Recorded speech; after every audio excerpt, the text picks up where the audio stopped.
ایک مسئلہ یہ بھی رکھیے کہ عید کے دن ہمیں خصوصی طور پر نبی کریم صلی اللہ علیہ وسلم کی سنت کی نیت سے اہتمام کرنا چاہیے. لہذا یہ سنت کریمہ ہے کہ عید کے دن جسم کی صفائی وغیرہ کرنا، بال وغیرہ بنوانا، ناخن کاٹنا، اس کے علاوہ غسل کرنا، نئے کپڑے میسر ہوں تو نئے ورنہ پرانے کپڑے دھو کر پہننا، اس کے علاوہ اچھی طرح عطر وغیرہ ملنا، سرما لگانا اس دن خاص طور پہ سنت ہے، مسواک وغیرہ کرنا.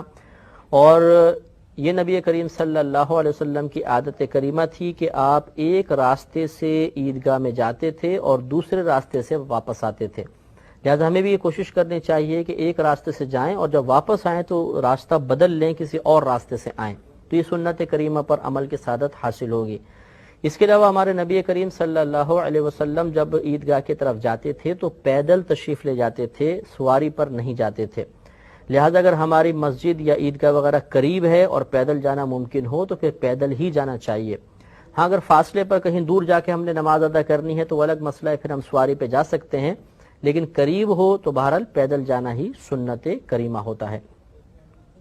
اگر عید الفطر ہے، یعنی جس کو ہم رمضان کے بعد والی میٹھی عید کہلاتی ہے، اس میں جب آپ عیدگاہ کے لیے جائیں تو جانے سے پہلے طاق عدد میں کھجوریں کھانا سنت کریمہ ہے.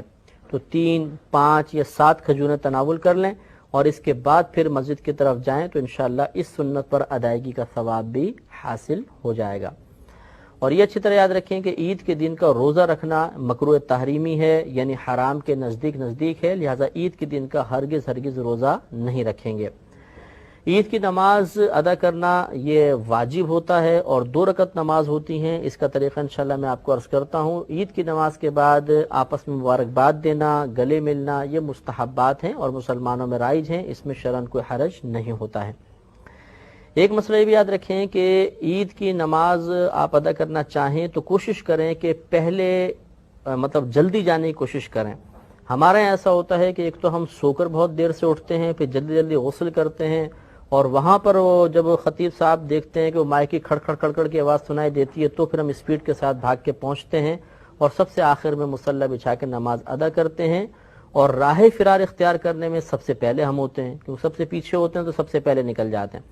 تو ہمیں کوشش کرنی چاہیے کہ عید کے دن آگے سے آگے رہیں اور پہلی صفوں میں نماز ادا کرنے کی کوشش کریں کہ مجمع جتنا بڑا ہوتا ہے اللہ کی رحمتیں اتنی زیادہ نازل ہوتی ہیں اور اگلی صفوف پر خاص طور پر رحمتیں نازل ہوتی ہیں. لہٰذا اس دن میں سستی نہیں کرنی چاہیے.